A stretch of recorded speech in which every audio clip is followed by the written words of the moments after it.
Francis, quand tu as pris la décision de changer de métier, retourner à l'école, as-tu trouvé ça insécurisant, ne serait-ce que financièrement? Ouais, écoute, c'est sûr que oui, parce que moi, dans le fond, j'ai quitté mon emploi pour aller,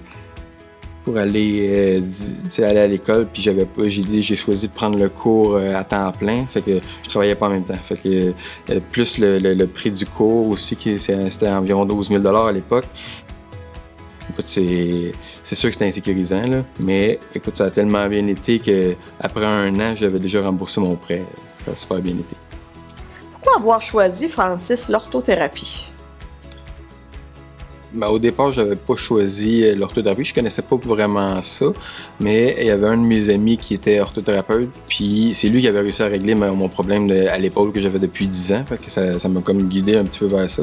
Puis au début, j'avais pas choisi nécessairement de prendre le forfait total avec masso kiné ortho, vu que c'était un petit peu plus dispendieux. Mais en cours de route, mon ami il s'est mis à m'expliquer qu'en orthothérapie, on travaille plus avec le postural, fait que j'allais avoir besoin de ça pour comprendre ce qu'il m'expliquait dans le fond, puis c'était plus approfondi sur les muscles posturaux justement. Ça a été quoi tes démarches promotionnelles pour te faire connaître? Ben, ça s'est fait pas mal tout seul. J'ai eu la chance que j'avais des bons résultats, probablement dû à l'académie qui nous enseigne des bonnes choses, là.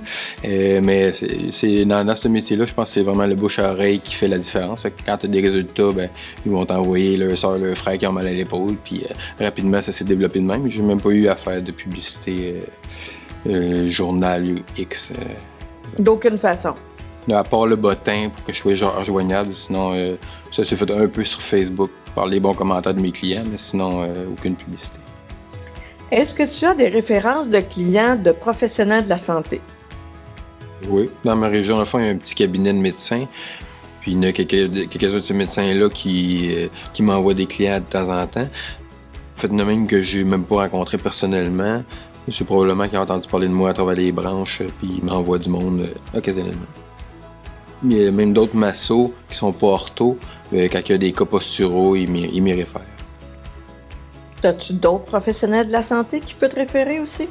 C'est arrivé que j'ai un chiro qui m'a envoyé des cas où c'était trop tendu, probablement pour faire ses manipulations, qui m'a envoyé se faire masser avant.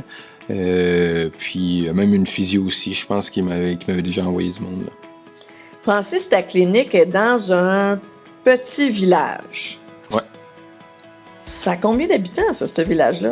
Au fond, à Actonville, je pense qu'on est environ 8000 habitants. Es-tu tout seul de massothérapeute et d'orthothérapeute à Actonville? Non. Justement, j'ai fait le calcul récemment, puis je pense qu'on est au-dessus de 8 massothérapeutes dans la région.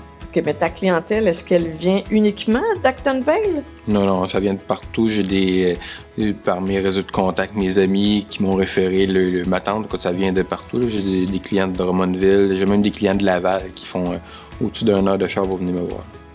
Francis, tu aurais un conseil à donner à un futur étudiant, ça serait quoi?